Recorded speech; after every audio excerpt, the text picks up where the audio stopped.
ಇಲ್ಲಿ ಈ ಕಂಪ್ಲೇಂಟು ಕೊಟ್ಟ ನಂತರ ಏನೂ ಆ್ಯಕ್ಷನ್ ಆಗಿಲ್ಲ. ಇಲ್ಲಿ ಯಾರಾದರೂ ಕಾರ್ಯಕರ್ತರು ಯಾರ ಮೇಲಾದರೂ ಒಂದು ಇದು ಮಾಡಿದ್ರೆ, ಒಂದು ಇದು ನಿಮ್ಮ ಪೋಸ್ಟ್ ಮಾಡಿಬಿಟ್ರೆ ಏನು ತರಾತುರಿಲಿ ಅವ್ರ ಮನೆ ಗಿನೆ ಎಲ್ಲ ಸರ್ಚ್ ಮಾಡ್ಕೊಂಡು ಸ್ಟೇಷನ್ಗೆ ಕರ್ಕೊಂಡೋಗಿ ಕೂರಿಸ್ಕೊತಾರೆ. ಇಲ್ಲಿ ನಾನು ದಿನ ನೋಡ್ತಾ ಇರೋದು ಈ ಪ್ರಕರಣ, ಇಂಥ ಒಂದು ದೊಡ್ಡ ಮಟ್ಟದಲ್ಲಿ ನಡೆದಿರ್ತಕ್ಕಂಥ ಈ ಪ್ರಕರಣದ ಬಗ್ಗೆ ಈ ಪ್ರಕರಣದ ಬಗ್ಗೆ ಈ ಕ್ಷಣದವರೆಗೆ ಈ 5 ಜನ ಫ್ಯಾನ್ ಇದೆ ಸರ್, ಈ 5 ಜನದ್ದು ಇದಕ್ಕೆ ಮೇಲೆ ಆ್ಯಕ್ಷನ್ ತಗೊಂಡ್ರ.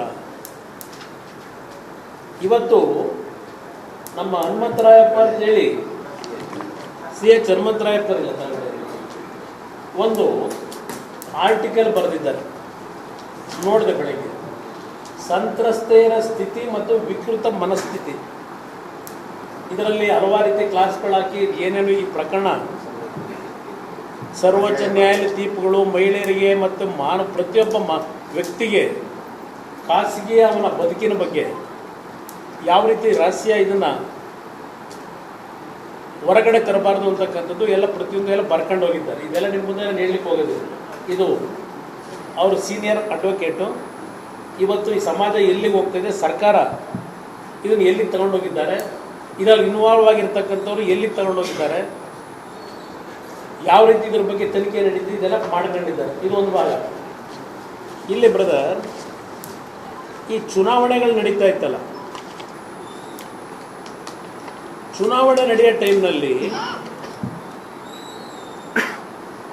ನಮ್ಮ ಮುಖ್ಯಮಂತ್ರಿ ನಡಿ ಈಗ ಶುರು ಮಾಡೋಣ.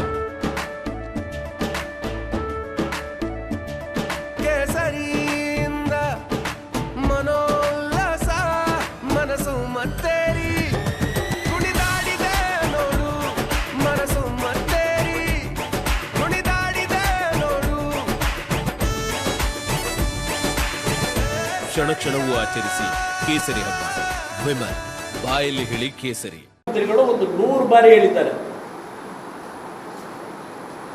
ರಾಜ್ಯದ ಗೌರವಾನ್ವಿತ ಮುಖ್ಯಮಂತ್ರಿಗಳು ಈ ಬಾರಿ ಕುಮಾರಸ್ವಾಮಿ ಮತ್ತು JDSನ 4 ಅಭ್ಯರ್ಥಿಗಳು, 3 ಅಭ್ಯರ್ಥಿಗಳು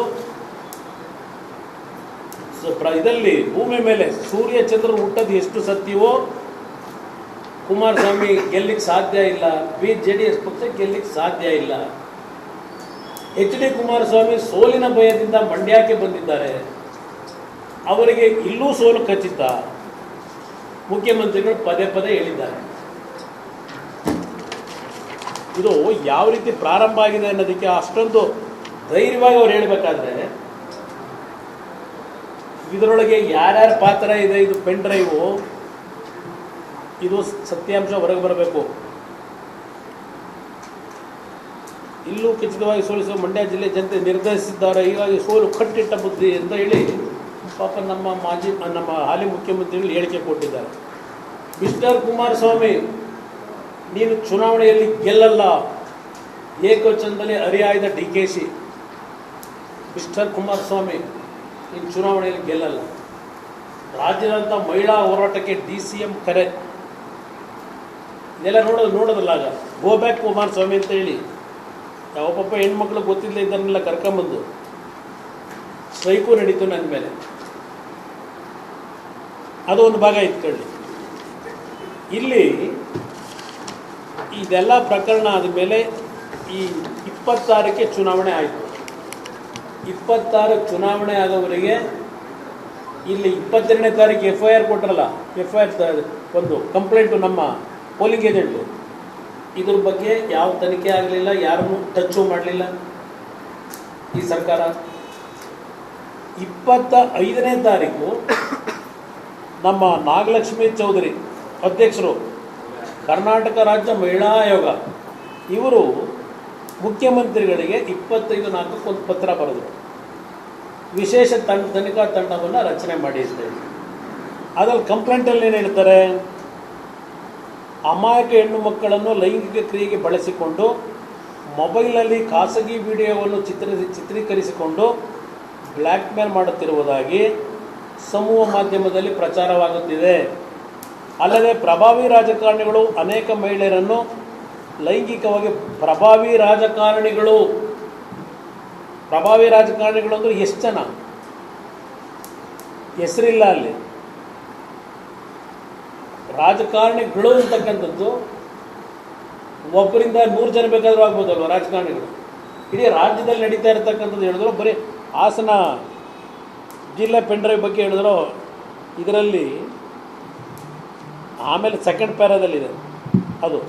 ಇಲ್ಲೇನು ಹೇಳ್ತಾರೆ ಸೆಕೆಂಡ್ ಪ್ಯಾರಾದಲ್ಲಿ, ಸಾರ್ವಜನಿಕಗೊಳಿಸಿದ ವ್ಯಕ್ತಿಯನ್ನು ಇಲ್ಲಿ ಚಿತ್ರೀಕರಣ ಮಾಡಿದ ವ್ಯಕ್ತಿ ಮತ್ತು ಅದನ್ನು ಸಾರ್ವಜನಿಕಗೊಳಿಸಿದ ವ್ಯಕ್ತಿಯನ್ನು ತನಿಖೆಗೆ ಒಳಪಡಿಸುವ ಮೂಲಕ ಮಹಿಳೆಯರ ಘನತೆ ಹಾಗೂ ಅಸ್ತಿತ್ವಕ್ಕೆ ಹಾನಿ ಉಂಟು ಮಾಡುತ್ತಿರುವವರನ್ನು ಶೀಘ್ರವಾಗಿ ಪತ್ತೆ ಹಚ್ಚಲು ವಿಶೇಷ ತನಿಖಾ ತಂಡವನ್ನು ರಚನೆ ಮಾಡಿ ಅಂತ ಕಂಪ್ಲೇಂಟ್ ಕೊಟ್ಟರು. ಅದಕ್ಕೆ ನಮ್ಮ ಮುಖ್ಯಮಂತ್ರಿಗಳು ಅವತ್ತು ರಾತ್ರಿನೇ 27ನೇ ತಾರೀಕಿಗೆ ಪ್ರಜ್ವಲ್ ರೇವಣ್ಣ ಅವರ ಅಶ್ಲೀಲ ವಿಡಿಯೋ ಪ್ರಕರಣಕ್ಕೆ ಸಂಬಂಧಿಸಿದ ವಿಶೇಷ ತನಿಖಾ ತಂಡ ರಚಿಸಲು ಸರ್ಕಾರ ತೀರ್ಮಾನಿಸಿದೆ. ಇವರು ಒಂದು ಕಂಪ್ಲೇಂಟ್ ಮೇಲೆ ಯಾರೋ ನಮ್ಮ ಮಹಿಳಾ ಆಯೋಗದ ಅಧ್ಯಕ್ಷರು ಅವರು ಒಂದು ಎಕ್ಸ್ ಮಾಡಿದ್ರು. ಎಕ್ಸ್ನಲ್ಲಿ ಟ್ವೀಟ್ ಮಾಡ್ಕೊಂಡ್ರು ಮುಖ್ಯಮಂತ್ರಿಗಳು, ರಚನೆ ಮಾಡ್ತೀವಿ ಅಂತೇಳಿ. ಆಯೋಗದ ಅಧ್ಯಕ್ಷರು ಸರ್ಕಾರಕ್ಕೆ ಪತ್ರ ಬರೆದಿದ್ದರು. ಅವರ ಮನವಿಗೆ ಸ್ಪಂದಿಸಿ ಈ ನಿರ್ಣಯ ಕೈಗೊಳ್ಳಲಾಗಿದೆ. ಇಲ್ಲಿ ಅವರು ಪತ್ರ ಬರೆದಿರೋದು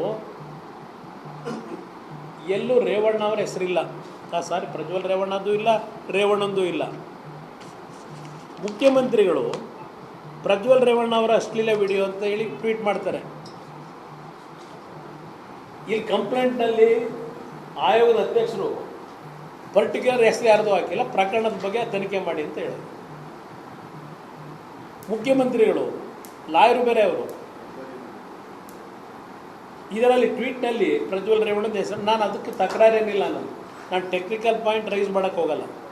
ಇದು ಯಾವ ರೀತಿ ಸಂಚುಗಳು ನಡೆದಿದೆ ಅನ್ನೋದಕ್ಕೆ ನಾನು ಹೇಳ್ತಾರೆ. ಅವ್ರು ಹೇಳ್ಬಿಟ್ರು, ಅದು ಹೇಳಿದ್ರು. ಅದಾದ ಮೇಲೆ 26ಕ್ಕೆ ಅವರು ಟ್ವೀಟ್ ಮಾಡಿದ್ರೆ 27ಕ್ಕೆ ಟ್ವೀಟ್ ಮಾಡಿದ್ರು, ರಚನೆ ಮಾಡ್ತೀವಿ ಅಂದರು. ಬೆಳಗ್ಗೆ ರಚನೆನೂ ಮಾಡಿದ್ರೇನೋ SIT 28ನೇ ತಾರೀಕು. 28ನೇ ತಾರೀಕು ಆಮೇಲೆ ಏನು ಮಾಡಿದ್ರು, 28ಕ್ಕೆ ಒಂದು ಬೆಂಗಳೂರು ನಗರದಲ್ಲಿ ಕೂತ್ಕೊಂಡು ಒಂದು ಡಿಜಿಟಲ್ ಇದರ ಮುಖಾಂತರ ಗಣಿಕ ಯಂತ್ರವೋ ಎಂಥದ್ದು ಇದೆಯಲ್ಲ, ಗಣಕಿ ಯಂತ್ರ, ಅದರ ಮುಖಾಂತರ ಇಲ್ಲಿ ಟೈಪ್ ಮಾಡಿ, ಯಾರೋ ಇಬ್ಬರು ಶುಭ ಅಂತಲೋ ಇನ್ನೊಬ್ಬ ಯಾರೋ ಒಂದು ಹೆಣ್ಮಕ್ಳು ಅಂತ ಹೇಳಿ ಒಂದು ಕಂಪ್ಲೇಂಟನ್ನು ಇಲ್ಲಿ ರೆಡಿ ಮಾಡಿಸಿ ಬೆಂಗಳೂರಿನಲ್ಲಿ, ಅದನ್ನು ಹೊಳೆನರಸೀಪುರದ ಪೊಲೀಸ್ ಠಾಣೆಯಲ್ಲಿ FIR ಮಾಡಿಸಿದ್ರು. ಗಣಕಿ ಯಂತ್ರದ ಮುಖಾಂತರ ಅಲ್ಲಿಗೆ ಕಳಿಸಿ ಕಂಪ್ಲೇಂಟ್ ಕೊಟ್ಟಿದ್ದರೆ ಇದು ಸಂತ್ರಸ್ತರೇನ ಇಲ್ಲಿ ಕೂರಿಸ್ಕೊಂಡು ಇಲ್ಲಿ ಬರೆಸ್ಕೊಂಡು ಮಲ್ಲೇಶ್ವರದಲ್ಲಿ ಇಲ್ಲಿಂದ ಅಲ್ಲಿಗೆ ಕಳಿಸಿದ್ರು. ಇಲ್ಲಿ ನಡೆದಿರ್ತಕ್ಕಂಥ FIR ಅಲ್ಲಿ ಮಾಡಿಸಿದ್ರು. ಮಾಡ್ಕೊಳ್ಳಿ, ಸಂತೋಷ. SIT ರಚನೆ ಆಗಿ ಕೊಟ್ಟಿದ್ದೀವಿ ಅಂದಾಗ ಬಹುಶಃ ನಾನು ಭಾಳ ಸಂತೋಷಪಟ್ಟೆ.